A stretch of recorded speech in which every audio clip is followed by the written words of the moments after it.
Fantasmagóricas historias de Moscú y cuentos de Stalin. Los 7 secretos de Stalin. Cuentan que el pequeño Joseph tuvo una visión que le obsesionaría toda la vida. En el sueño veía 7 pirámides que se elevaban al cielo y se erguían sobre una extraña ciudad cubierta de hielo y nieve. El niño de entonces se lo contó a sus amigos, pero estos se echaron a reír y no entendieron nada. Además, en la pequeña aldea georgiana de Gori, en la Georgia imperial, nunca habían visto una pirámide ni nada parecido. Tuvieron que pasar bastantes años, hasta 1947, para que el pequeño Joseph dejara de serlo y las pirámides de su visión infantil salieran de aquel sueño para convertirse en realidad. Iosif Vissarionovich Yugashvili, más conocido por Stalin, caudillo de todos los pueblos y el mejor amigo de los arquitectos soviéticos, ordenó entonces construir en Moscú 7 pirámides, muy estilizadas, desapercibidas y disfrazadas, pero pirámides. Se siguió el mismo principio de los antiguos egipcios, los incas y los mayas, salvo que en este caso su estructura se camufló con un moderno acabado para que fuera imperceptible incluso para los especialistas. Lo importante en la pirámide era el interior, donde se encontraba su esencia. Que había una oculta intriga en todo esto lo demuestra el hecho de que se prohibiera usar la palabra pirámide al equipo del proyecto para referirse a las construcciones. Ante este mandato, los arquitectos soviéticos no pudieron por menos que sorprenderse, se rompieron la cabeza, idearon todo tipo de posibles variantes y finalmente les pusieron de nombre algo así como pastel festivo. Todo debía hacerse en el más absoluto secreto. 10 años después de la construcción de los 7 rascacielos, seguían sin desvelarse muchos enigmas. El primer arcano en toda la intriga de la construcción era el de la cifra 7, misterio que le fue revelado al camarada Yugashvili por su compañero de clase Georgi Gurdjieff, legendaria personalidad, filósofo autodidacta, psicólogo y autor de la teoría de que el hombre es una miniatura del universo. Fue él quien le propuso a su intuitivo amigo materializar su visión infantil. Gurdjieff le explicaría al joven Stalin su teoría, a la que él denominaba la teoría de los 7 niveles, según la cual el hombre se compone de 7 partes que continuamente se destruyen: la parte del movimiento, la sexual, la instintiva, la emocional, la intelectual y las 2 principales, el simbolismo y la moral. Hechizado por esta teoría, el caudillo ordenó construir los 7 rascacielos a la vez, y fiel a su consejo de magos y astrólogos, ordenó que se empezara la construcción exactamente a las 13 horas del día 7 de septiembre de 1947, año de Virgo y fecha que presagiaba al edificio una especial energía. Ese día se colocó la primera piedra y se prohibió comenzar en Moscú cualquier otra construcción de cualquier otro edificio. Según los faraones, la vida después de la vida continuaba en otra reencarnación, pero para ello hacía falta una enorme energía. Por esa razón construyeron las pirámides, como una especie de acumuladores de la misma, pues se pensaba que al concentrar la energía de la Tierra y el cosmos se podía alcanzar el alma eterna. Y si los faraones no consiguieron la vida eterna, fue seguramente debido a cierta negligencia en los pequeños detalles, pensó el camarada, y se propuso supervisar personalmente la construcción en todo momento. El visionario Adalid descubre que las 7 enormes pirámides construidas en un orden determinado, estrictamente según los planos, se alimentarían de la misma energía que por sí mismas proyectaban. ¿Cómo? Eso lo averiguará bastante tiempo más tarde, después de la construcción.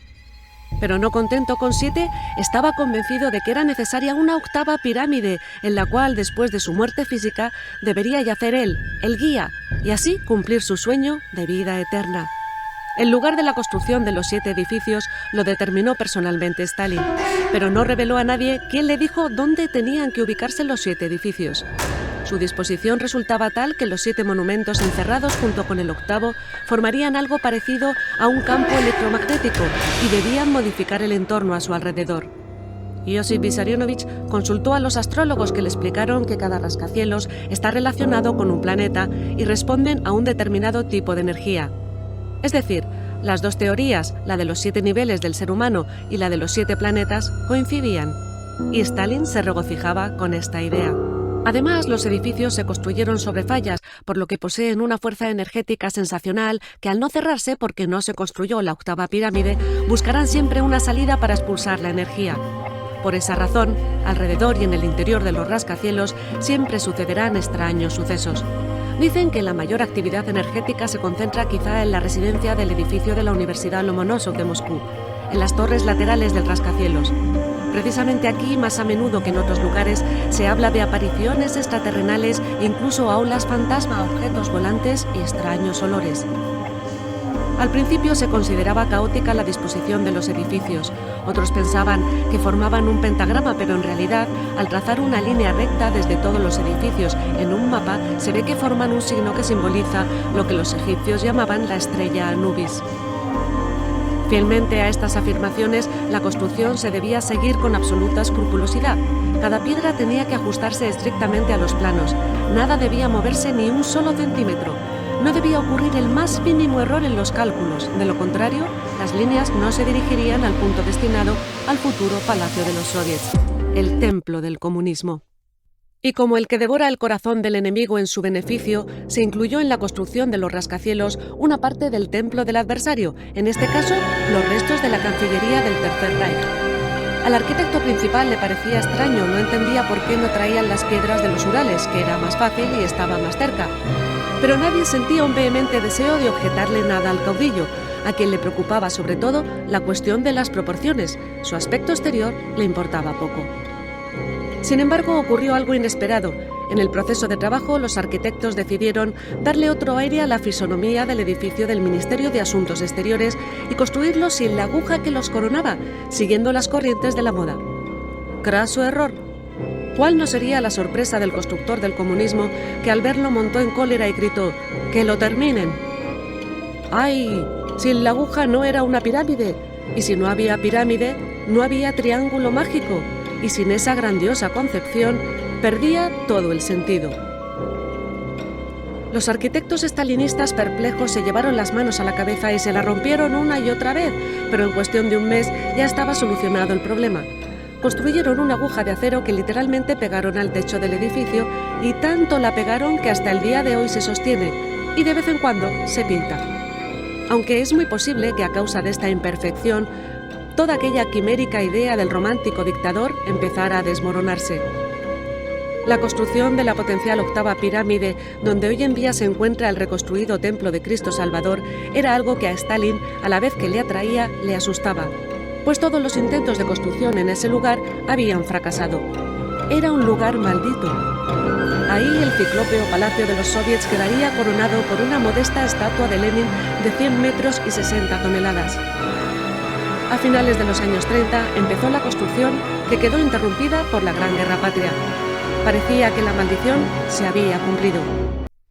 Los rascacielos finalmente se construyeron entre los años 52 y 57 y en un principio iban a permanecer vacíos. Pero después de tiempos bélicos no estaba el país precisamente para lujos y al pueblo le costaría entender la peregrina idea de su líder, que por otra parte tampoco se la pensaba revelar.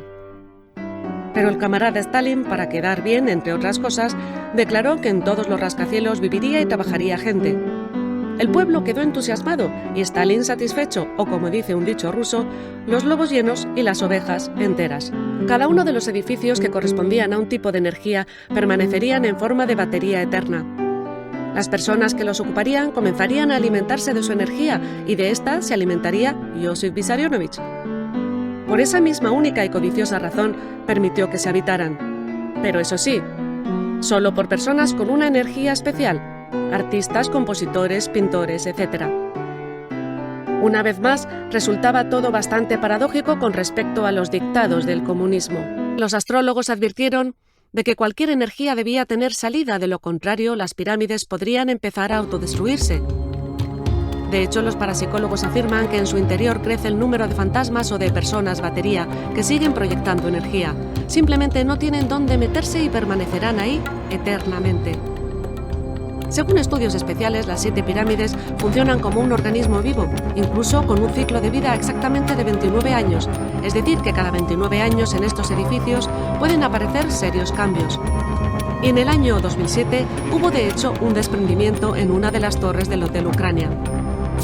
Cuando al máximo dirigente del PQS le sucedió Nikita Khrushchev, los arquitectos le propusieron rehacer la construcción del Ministerio de Asuntos Exteriores, pero por alguna extraña razón se negó a retirar de él la falsa aguja y contestó que permanezca ahí como símbolo de la estupidez de Stalin. En cuanto a la construcción del Palacio de los Soviets, prefirió cambiarlo por 4 fábricas químicas que iban a costar lo mismo más o menos. Lo más curioso del asunto es que Jrushchov ni una sola vez en vida cruzó el umbral de ninguna de las pirámides del fallecido dictador y con precaución y con sorna empezó a llamarlas las pirámides de Stalin, solo unos cuantos años después de la muerte de este, cuyos deseos, todo hay que decirlo, no se cumplieron y finalmente lo enterraron junto a las murallas del Kremlin. Hoy en día, 2 de estos rascacielos son hoteles y la tumba del fracasado faraón egipcio, a pesar de todo, es la que más flores reúne.